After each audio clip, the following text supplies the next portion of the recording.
Hi, I'm Jacob. I'm part of the Enterprise and Education team, and I'm here to talk about existing app distribution methods for business and education customers, and to introduce a new option for getting apps to your institutional customers. As a developer for business or education institutions, you have different audiences who use your apps. These could be company employees, affiliated partners, students and teachers, and the general public. Each of these audiences have different ways they get apps. Let's review the current app distribution options and what methods are available for each audience. If you're developing and distributing an app for a consumer audience, you publish the app in the App Store, and customers install it on their own personal devices. If you're building a general productivity app for consumers, students, teachers, and business professionals, the public App Store is how you distribute it. Now, if you're building apps for institutional customers in the enterprise and education space, you have additional distribution options to consider. This audience could include company employees, school teachers, and students. You can still publish these apps to the App Store, like the Productivity Apps example.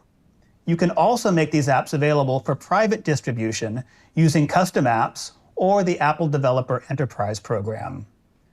Customers in this audience will use Apple Business Manager or Apple School Manager to purchase apps on behalf of their employees and students and manage these apps on corporate or institutional devices using a mobile device management or MDM solution. Use the App Store if you're developing an app that is intended for the general public. Organizations will also be able to distribute these apps as managed through Apple Business Manager or Apple School Manager and MDM.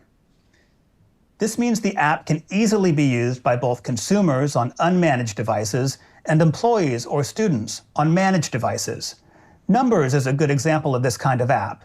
It has functionality for the general public, consumers can get it through the App Store, and institutional customers might install it as a managed app on all corporate-owned devices as part of a baseline productivity suite. App Store distribution is what you're used to as a consumer.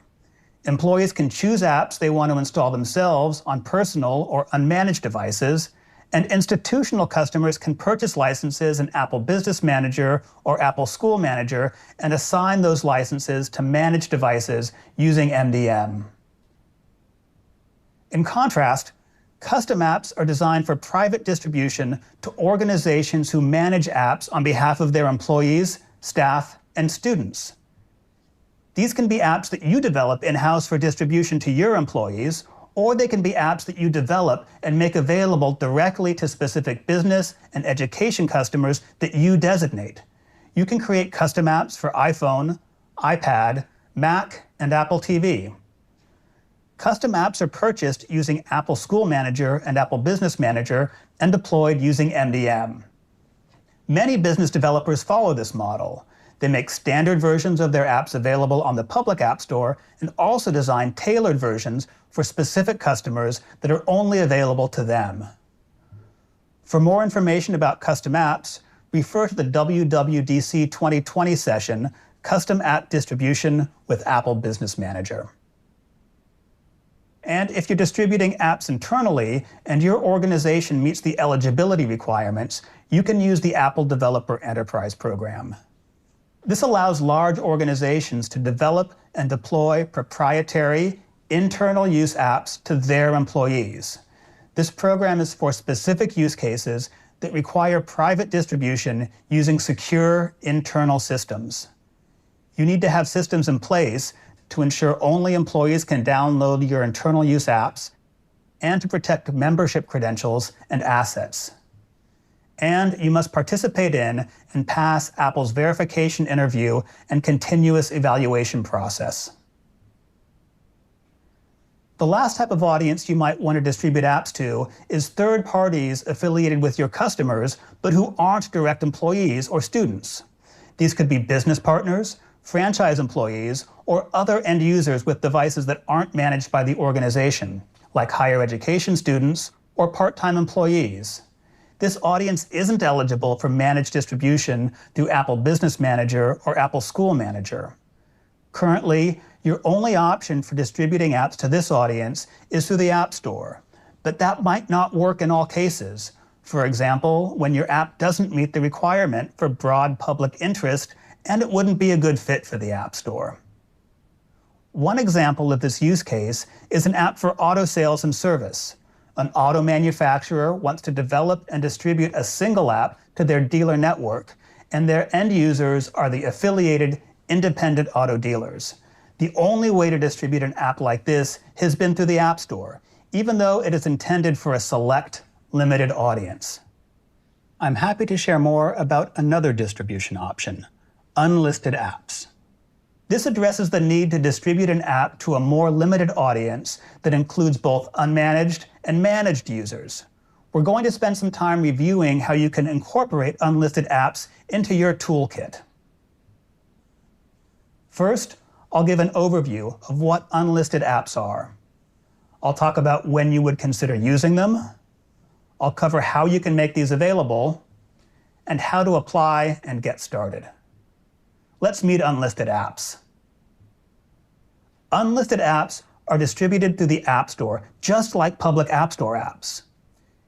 You use your existing individual or organization developer program account to submit and manage the app on App Store Connect. The app can be paid or free and goes through app review like a standard App Store app or custom app. You can make your app available in all regions where the App Store is available. The primary difference is that your app is not searchable, and the only way end users can get it is if they have the unique app URL. It also doesn't show up in More by this developer when browsing the App Store. One important thing to note, while in-app purchase is available for unlisted apps, in-app purchases are not supported for managed app distribution through Apple School Manager and Apple Business Manager. With unlisted apps, you get an App Store page with a URL which you can share as needed. This gives you the ability to develop and deploy an app that otherwise wouldn't be eligible for the App Store because it has a limited audience or specific functionality. Unlisted apps are a great solution if you have an app that you need to deploy to a limited audience that includes unmanaged users and managed users. For unmanaged users, you can send the user the URL, and for managed audiences, you can assign the app license through Apple Business Manager or Apple School Manager and MDM, resulting in a managed app. Approval is requested, reviewed, and granted on a per-app basis. We'll go into more details on this process during the submission and review section. Now, let's talk about some specific examples of when you'd use unlisted apps. Let's say you're developing an app that's intended for shift workers or part-time employees using their own devices, maybe a time card app or a shift scheduling app that's specific to their company. Unlisted apps would be a great option here because the app is intended for a limited audience, specific store retail employees who aren't using managed devices. And back to the automotive example, where an auto manufacturer wants to distribute an app to its dealerships, many separate business entities, potentially with a mix of managed and unmanaged devices. Unlisted apps makes it possible to distribute this app to third parties in a simple and effective way. And we see Volvo Cars is doing just that. With a strong emphasis on customer service, Volvo Cars wants to empower its dealership network in Sweden with an app that lets them provide an excellent service experience to their shared customers. The app enables Volvo Cars service technicians with key features like alerts when a customer arrives, insight into a car's entire service history, and prompt reminders to carry out crucial follow-up calls. Volvo Cars uses unlisted apps to publish this app through the App Store without it being searchable, as it's intended for only a limited audience, dealership employees. Volvo shares the link with their dealerships, who then provide it to their own employees. Unlisted apps are a new option, but this doesn't replace existing distribution methods. If your app is intended for the general public, continue to use the App Store for your app. If you or your customers are deploying just to employees, custom apps are likely the better option.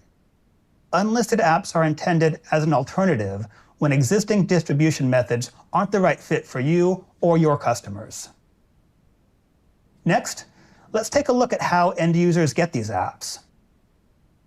There are two methods for distributing unlisted apps. The first is sharing the app URL using email, website, or some other private method. Once the user gets the URL, they are directed to the App Store where they will download and install the app just as they normally would with an App Store app. The second method is managed distribution through Apple Business Manager and Apple School Manager. A content manager or other authorized user enters the URL in Apps and Books, then purchases or requests the number of licenses they need for their organization. After that, the app is installed on managed devices using MDM. Because unlisted apps use the App Store, you can make these apps available for unmanaged distribution in all regions where the App Store is available, and for managed distribution in regions where Apple Business Manager and Apple School Manager are available. These are publicly available if the user has the URL. Unlisted apps should not be used as a security feature. Consider implementing a mechanism within your app to prevent unauthorized use if your app contains sensitive information. Now, let's talk about how to get started and how to make sure your unlisted app gets through app review smoothly. First, you'll need to submit a request for unlisted app distribution. This is a conditional approval process, and each request will be reviewed to make sure your app meets the requirements. For new apps, you can submit the request as soon as you have an app record with Prepare for Submission or later status.